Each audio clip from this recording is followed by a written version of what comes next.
We must be the great arsenal of democracy. On December 29, 1940, Franklin D. Roosevelt declared that the U.S. would become the arsenal of democracy, supplying weapons and materials to its allies, especially Britain, who was fighting a war against Nazi Germany and its allies. This was a war of machines. Tanks, planes, ships, guns, and bombs were essential for both offense and defense. The side that could produce more and better weapons had a decisive advantage over its enemies. At that time, American troops still weren't involved in the fighting. But then on December 7, 1941, Japan attacked Pearl Harbor. Powerful enemies must be outfought and outproduced, President Franklin Roosevelt told Congress and his countrymen less than a month after Pearl Harbor. It is not enough to turn out just a few more planes, a few more tanks, a few more guns, a few more ships than can be turned out by our enemies, he said. We must outproduce them overwhelmingly, so that there can be no question of our ability to provide a crushing superiority of equipment in any theater of the World War. At the beginning of the war in 1939, the United States was not fully prepared to join the fight. The Great Depression had crippled its economy and reduced its manufacturing capacity. Many factories were idle or producing consumer goods, not military equipment. The U.S. military was also under-equipped and under-trained, with outdated weapons and vehicles. Roosevelt created the War Production Board in January 1942, which had the authority to convert civilian industries into war industries, allocate scarce resources, regulate prices and wages, and mobilize workers and farmers.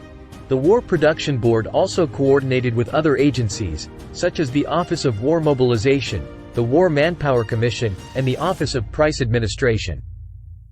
The result was a remarkable transformation of the American economy and society. Millions of Americans joined the workforce, including women and minorities who took jobs that were previously reserved for white men. Factories switched from making cars, toys, and appliances to making tanks, planes, and guns. New technologies were developed.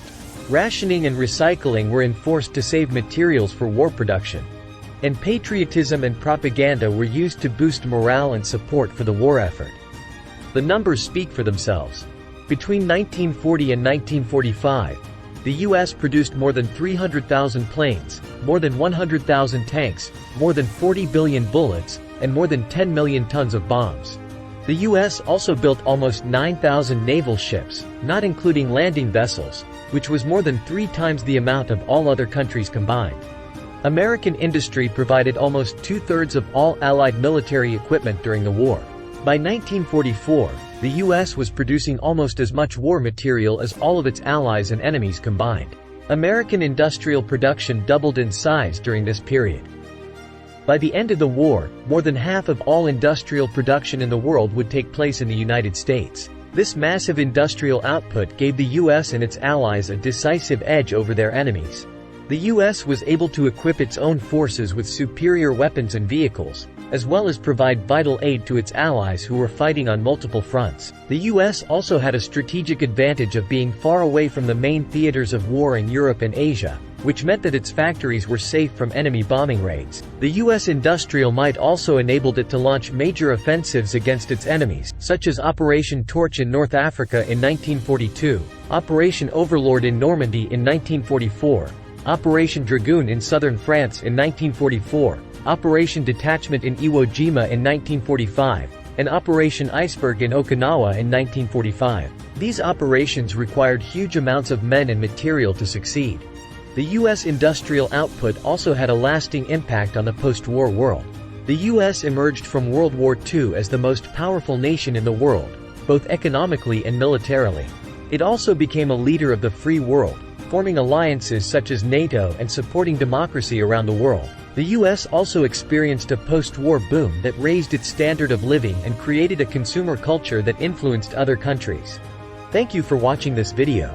If you enjoyed it, please give it a thumbs up and subscribe to our channel for more history videos. Also, don't forget to hit the bell icon to get notified when we upload new videos. And if you have any questions or comments about this topic or any other topic, please leave them in the comment section below. We would love to hear from you. See you next time.